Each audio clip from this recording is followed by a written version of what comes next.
Alright everybody, this is a XSplitter how-to. What you see right now is I'm using Webcam Max to capture what I'm going to do to teach you guys how to use XSplitter, which is a very affordable broadcasting setup. You don't even really need a mixer, although you can use a mixer, blah blah blah, all that good stuff. Of course, the better quality cam and microphone you have, the better quality your shows will come out. The reason I'm doing this video real quick is because I did some Wirecast how-tos and I got a lot of compliments on them. So I do use XSplitter as well, and it's a lot lighter weight. It does well with weaker computers with less memory, and also it takes up less bandwidth on your connection. You can have it set to a very decent bandwidth. So let's move on right away with what you're going to need to do. What you're going to need to do is you're going to need to actually have a Stickam channel or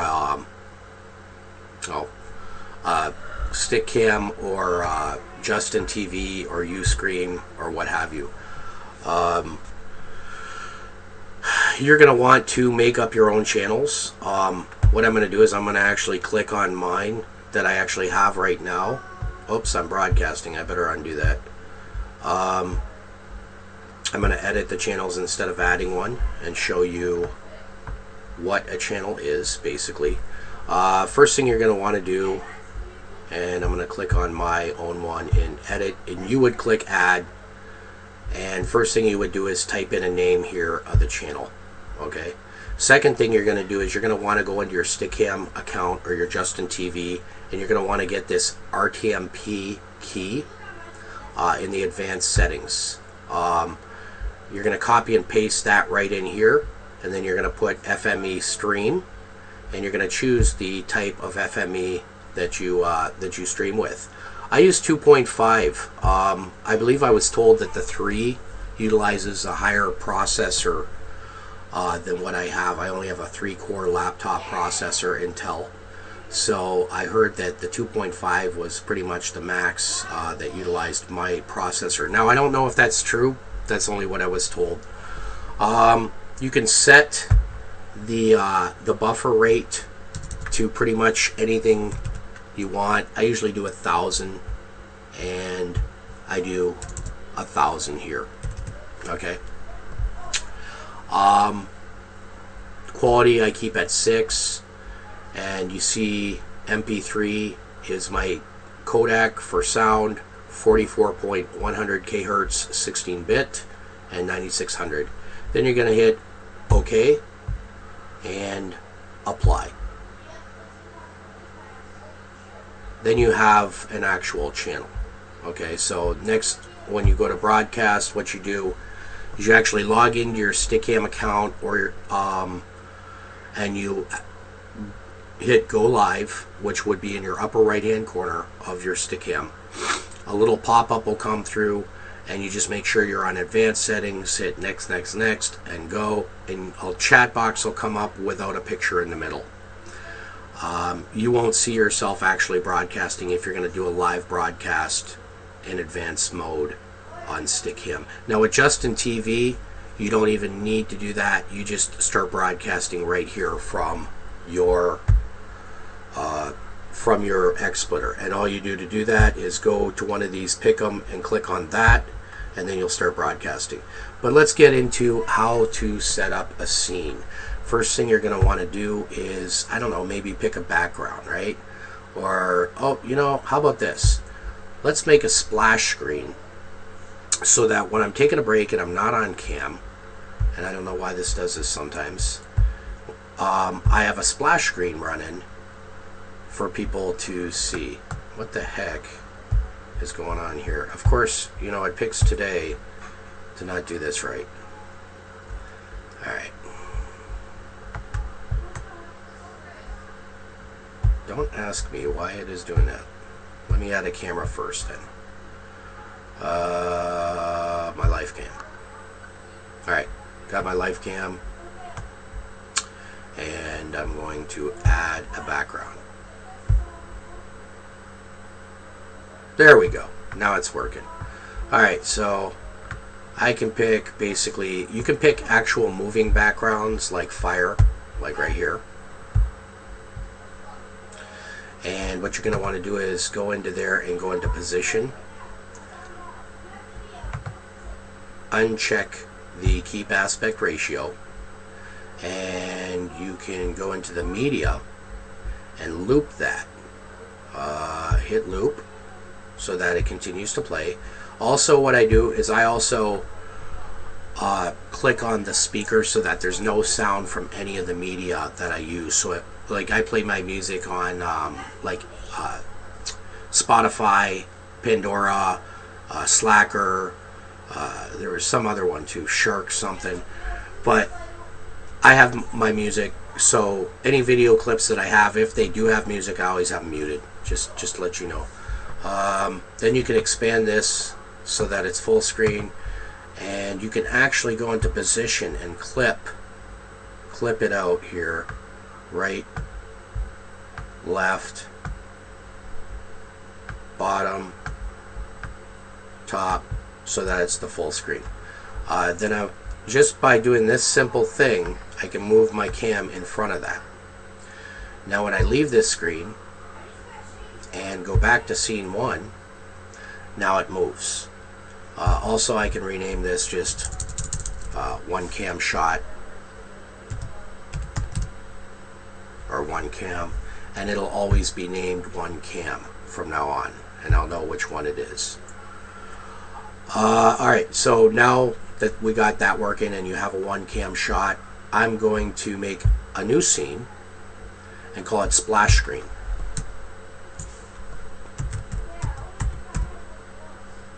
Or splash will work. Then I'm going to add a media file. Now it's working. And I'm going to find something that has my name on it and moves around real good for a splash screen. Let's see here.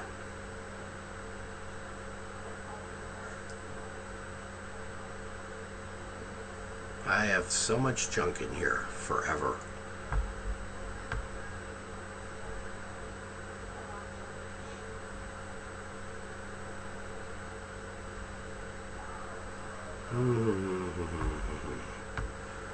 What do I have? What do I have?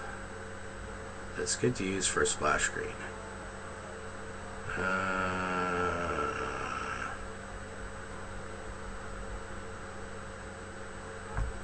Alright, here's an old one. Total Vaping Network.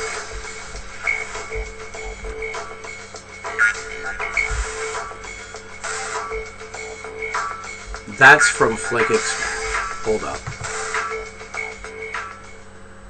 That's from Flick Express. I actually got that, which is also a great place for making splash screens and what have you. First thing I'm going to do is mute that so that every time I play it, that doesn't come up. Second thing I'm going to do is I'm going to loop it.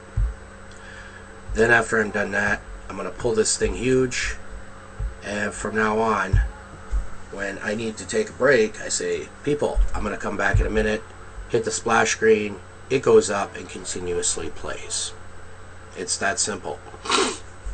If there's anything you don't understand, watch this video several times. Alright, so let's work on scene 3, and we'll call this the 2 cam shot. 2 cam, and from now on that's going to be a 2 cam. So first thing I'm going to do is I'm going to add a background with the media file. It doesn't have to be a moving background. We'll just pick anything at this point.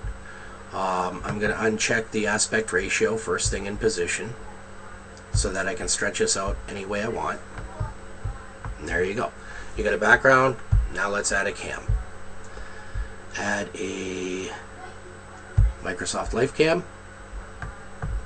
I'm going to resize this smaller, and I'm going to right click on it. Then I'm going to go into position, and I'm going to play with this thing here to make it look a little cooler. Then I'm going to go add another cam shot. You can use Webcam Max, say you're on Skype or a Google Hangout, to bring in another picture. by outlining it with Webcam Max. Or Manicam is also another good one. My kids are all playing next to me on their Xboxes, so that's that sound in case you're wondering. But I am going to add another cam, and I'm going to add my 1.3 to it, and I'm going to move it, resize it, and then I'm going to right click and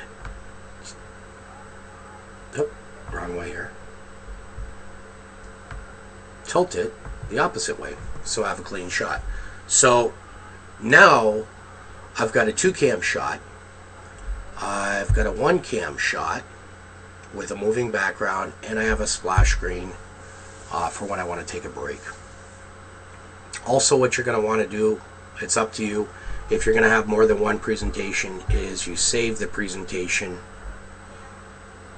as whatever you want, and just make sure that's what you load up from now on, which I'm not going to save this one.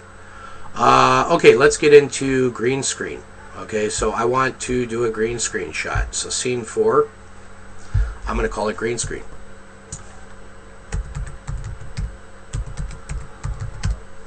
There we go. I'm going to add a background to this. Probably for this one I'll use a movie clip of some sort. Let me see what's good here. Go in new video clips, use this one. Alright, first thing I'm going to do is right click and uncheck the aspect ratio. Then I'm going to pull this huge, and I'm also going to clip or crop the top and the bottom so that it's always moving. I'm also going to go into the media part right now real quick and loop this and mute this so that it always does that. So let's leave this shot, go back. Alright, now we're going to add a cam for our green screen, add camera, and I will use Microsoft Live Cam. Put it anywhere I want, and right click, go to color, chroma key, click that, and you're going to find with this stuff, it depends on your cam and your lighting, but it does work. People say no, it doesn't work. It does work. You just got to know how to do it. So it always takes me a little bit to zone it in. Let me move this out of the way so you can see better what I'm doing. Alright, there's a start. Forgive my lighting, it's not quite perfect, but you get the general idea. You play with this, there you go. Alright, so now I've got green screen and a moving background, and I can put this anywhere I want just by dragging it with the mouse. So now you have an actual green screen shot. Here's another trick that you can do, is you can actually add more medias, as many as you want, moving backgrounds, non-moving backgrounds, what have you. Let's see, this one here. Okay, then what you do is you actually pull that one to the bottom, like just select it and pull it to the bottom so it's out of the way. Now if you uncheck this one, you see the other one, right? So I'm going to click on that, right click, go into position, uncheck, and I'm going to go into media. I'm going to loop it and mute it. Okay, now I'm also going to pull this up and pull it over just by selecting it and dragging it. Alright, now every time I want to switch moving backgrounds, all I do is I go and I check the other one and I've got a different one, and uncheck the other one and I've got two. It's really that easy. You can also do that with cams. You can have two cams. I'm going to add a cam right now. Right? Add a different cam, right? Microsoft Live Cam. You have two cams, two different shots. All that you have to do is uncheck the one and you disappear. Uncheck, you disappear. It's that simple. So you can have so many things set up in one little scene. I don't know if this covers everything for XSplitter, but it does cover a lot. Obviously, you can add more to it, like titles and stuff like that. But I think that this is a good start for anybody to learn how to use XSplitter that's never done it before. As always, questions, comments on my YouTube. I love to get people watching it and get involved. Please subscribe. I will try to do really cool stuff, and if there's more that I can teach you about XSplitter or other broadcast programs, I'd love to do that. Alright guys, I'm out of here, and you guys have yourself a great broadcast.